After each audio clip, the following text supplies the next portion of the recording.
Hindi ng kalaban ni Justin, grabe yung jump shot, sobrang taas. Nagawa itong si Tutoy, kundi mapatingin na lang. Agad naman makakabawi itong bata natin. Anong higpit ng depensa, ay talaga nalulusutan. Tapos ka nun mapapatalon pa niya.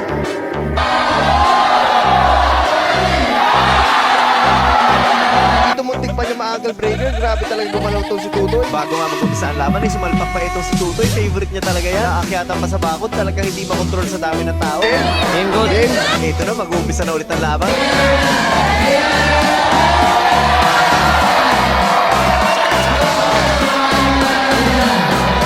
Usay dito mga kalaban niya dahil kung mapapansin yung galaw ay maganda rin. Footwork at may maganda rin bola. Maganda rin ang timing ng atake niya. Ang bilis ng crossover na yun. Sa tapusin sa isang napakagandang pull-up. Yan yun naman yung hang time. Hanggang napatingin na lang sa taas itong si Tutoy. Para bang iniisip niya kailan ko kaya maaabot yan. Swabe yung jump shot nito. Yun nga lang ay sasablay siya. Puro ay naninibago dahil sa sobrang daming tao.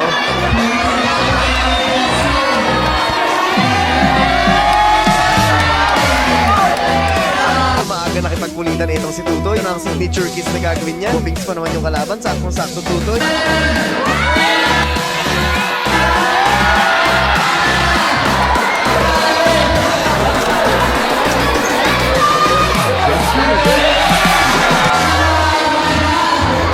Dito napansin ko na medyo nahirapan itong si Tutoy dahil nga medyo mahaba at mabilis itong kalaban niya. Dahil nga doon medyo naiilang sa crossover itong si Justin. Sa mga ganitong klaseng sitwasyon napapansin ko talaga naglusot tumiming na itong si Tutoy at yun na nga nangyari na. Gano'n talaga kahigpit ng depensa ay nagagawa ng paraan itong batang to.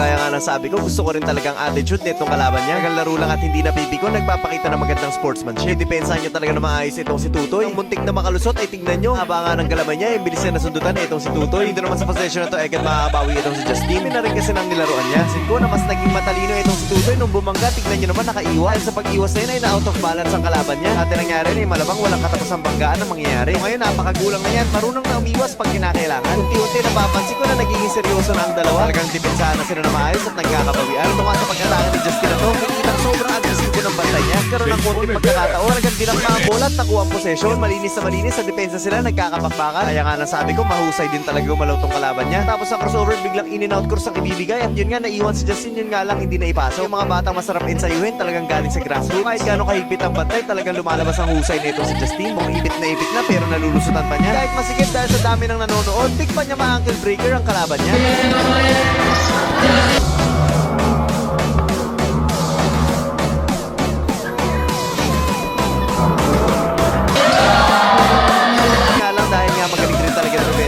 Ay mabilis naka-recover. Ito nga sa last possession ay sa outside shooting na tinapos nitong si Tutoy. Ayun nga, shoutout sa nakalaban ni Justin at sa mga sumusuporta dito sa Kaila Antipolo. Anyo, matitinding ensayo na gagawin namin. Pwede kayo sumabay basta nakasubaybay lang kayo. Papalakihin natin ang improvement ng lahat ng mga scholars natin.